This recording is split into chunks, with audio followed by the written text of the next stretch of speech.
आज की इस वीडियो में सीखेंगे कि एक तरह के सेंटेंस को आप अनेक अलग अलग रूल से कैसे बना सकते हैं। सभी सेंटेंस एक तरह लगते हैं लेकिन सेंस सबका अलग अलग है और इसलिए अलग अलग रूल्स पे हम बनाएंगे। जैसे देखते हैं, मैं पढ़ता हूँ, मैं पढ़ता तो हूँ, मैं पढ़ते रहता हूँ, मैं पढ़ते ही रहता हूँ, या फिर मैं ही तो पढ़ूंगा, या फिर मैं पढ़ते रहता था, या मैं तो पढ़ता रहा, मैं तो पढ़ूंगा है। इन सभी को इंग्लिश में कैसे बोलेंगे, लिखेंगे, क्योंकि सभी एक तरीके का सेंटेंस लगता है लेकिन रूल्स सबका अलग अलग होगा और इन सभी को हम एक एक तरीके से एक एक रूल्स को समझ करके सीखेंगे अभी। जस्ट क्योंकि इस वीडियो के अंत में हम आपसे क्वेश्चन भी करेंगे, तो ज़रूरी है कि आप मेरे साथ बने रहिए और इस वीडियो को अंत तक देखिए। तो सबसे पहले देखते हैं कि मैं पढ़ता हूँ, ये तो बिल्कुल सिंपल है। इस तरह का जब भी सेंटेंस हो तो हम क्या करेंगे, मान लीजिए मैं पढ़ता हूं तो हम क्या करेंगे, हम बोलेंगे आई रीड। बिल्कुल सिंपल है। मान लीजिए हम बोलते हैं कि वह पढ़ता है तो ही रीड्स हो जाएगा। इसी तरीके से अगर मैं नहीं पढ़ता हूं तो आई डू नॉट रीड। क्या मैं पढ़ता हूँ, डू आई रीड, ऐसे होगा। लेकिन वही अगर हम ऐसे बोलते हैं कि मैं पढ़ता तो हूँ, इसका मतलब है कि मैं जोर देकर बोल रहा हूँ। एम्फैटिक सेंटेंस ये है और इसे जब भी किसी सेंटेंस को जोर देकर बोलते हैं, जैसे मैं पढ़ता हूँ, खाता तो हूँ, जाता तो हूँ, इस काम को करता तो हूँ, तो हम क्या करेंगे, डू डज का प्रयोग कैसे करेंगे। जैसे मैं पढ़ता तो हूँ तो हम क्या करेंगे, हम लिखेंगे आई डू और उसके बाद हम रीड यानी कि मेन वर्ब का यूज करेंगे। तो आई डू रीड, मैं पढ़ता तो हूँ। लेकिन अगर सब्जेक्ट अलग हो, जैसे वह खेलता तो है तो ही डज रीड, वह जाता तो है तो ही डज गो, ऐसे यूज करेंगे। लेकिन वही यहाँ पर देखेंगे कि मैं पढ़ते रहता हूँ और इसका मतलब है किसी काम को करते रहना, किसी काम को जारी रखना, किसी काम को कंटिन्यू रखना। तो हम कंटिन्यू से ही बना सकते हैं, कीप ऑन का यूज़ कर सकते हैं, गो ऑन का यूज़ कर सकते हैं। बिल्कुल बेसिक सेंटेंस है। जिसे देखते हैं, मैं पढ़ते रहता हूँ तो आप चाहेंगे तो आप ऐसे भी बोल सकते हैं जैसे न्यूज़पेपर में होता है, I continue to read, I continue to read, या फिर आई कंटिन्यू टू स्टडी। तो लेकिन हम चाहें तो इसे दूसरे तरीके से भी बना सकते हैं। हम चाहें तो हम बोल सकते हैं कि आई कीप ऑन का यूज कर सकते हैं, आई कीप ऑन और उसके बाद हम रीडिंग का यूज करेंगे। हम यहाँ पर जेरंड का यूज करेंगे तो आई कीप ऑन रीडिंग बोल सकते हैं। लेकिन सब्जेक्ट दूसरा हो, जैसे मान लीजिए he keeps on reading, he keeps on playing, he keeps on doing his work, तो हम ऐसे बोल सकते हैं।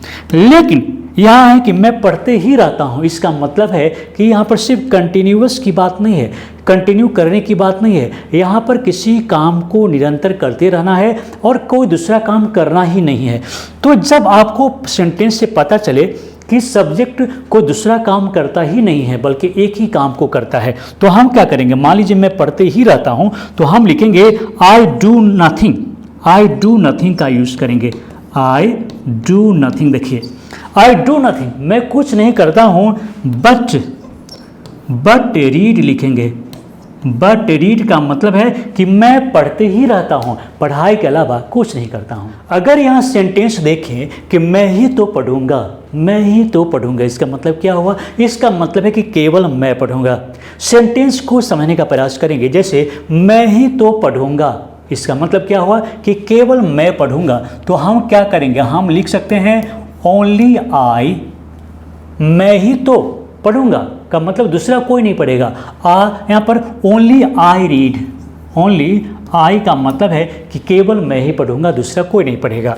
उसके बाद है मैं पढ़ते रहता था, इसका मतलब पास्ट में किसी काम को मैं करते रहता था, कंटिन्यू जारी रखा था। तो हम क्या करेंगे, मैं पढ़ते रहता था तो आई कंटिन्यूड का यूज़ कर सकते हैं, continued, I continued to read, I continued to read, I continue to study. लेकिन हम यहाँ पर चाहें तो ऐसे भी बोल सकते हैं कि आई केप्ट ऑन रीडिंग भी लिख सकते हैं, आई केप्ट ऑन रीडिंग भी लिखेंगे, या फिर आई वेंट ऑन रीडिंग भी लिख सकते हैं। उसके बाद क्या है, मैं तो पढ़ते रहा। लेकिन आप यहाँ पर देखेंगे कि दोनों सेंटेंस का मीनिंग एक है। जैसे मैं तो पढ़ता रहा, किसी काम को करता रहा, तो हम इसी रूल पे बना सकते हैं। लेकिन एक और रूल है, हम क्या करेंगे, हम लिख सकते हैं I went on reading, I went on reading, और हम चाहें तो इन दोनों तरीका का भी यूज़ कर सकते हैं, जैसे I continue to read, I kept on reading भी बोल सकते हैं। नेक्स्ट है मैं तो पढ़ूंगा ही का मतलब फ्यूचर में किसी काम को मैं करूंगा ही जोर देकर बोल रहे हैं। तो हम चाहें तो इसमें कैसे सर्टेनली का यूज भी कर सकते हैं। जैसे मान लीजिए हम लिखते हैं आई शैल सर्टेनली का मतलब निश्चित रूप से, तो आई शैल सर्टेनली रीड का मतलब है कि मैं तो पढ़ूंगा ही, मैं इस काम को करूंगा ही, वह इस काम को करेगा ही विल सर्टेनली रीड। तो इससे बहुत सारे सेंटेंस को क्रिएट कर सकते हैं। तो अब बारी है आपके सवाल की, जैसे मैं उसे देखता रहा या देखता रह गया। मैं उसे देखता रह गया का मतलब है कि हाँ किसी काम को करते रह गए, खाते रह गए, पीते रह गए, या खाता रहा, जाता रहा, किसी काम को करता रहा। तो किसी काम को करते रहने के लिए हम आपको इसमें चर्चा कर चुके हैं कि कीप ऑन प्लस जीरन का यूज करेंगे, जीरन का, या फिर हम यहाँ पर गो ऑन प्लस जीरन का यूज करेंगे, और या फिर हम चाहें तो कंटिन्यू और प्लस हम इन्फिनिटिव का यूज करेंगे किसी काम को करते रहने के लिए। जैसे मैं उसे देखता रह गया, किसी काम को करता रह गया, तो इस कंडीशन में हम इन तीनों का यूज कर सकते हैं। तो इतना हिंट्स मैंने आप दे दिया है। अभी आप कमेंट में लिखे, हम आपके एक एक कमेंट को पढ़ते हैं, आपके नाम तक याद रखते हैं। तो चलिए दोस्तों, इस वीडियो को देखने के लिए, लाइक करने के लिए, शेयर करने के लिए और इस चैनल को सब्सक्राइब करने के लिए आप सभी को बहुत बहुत धन्यवाद।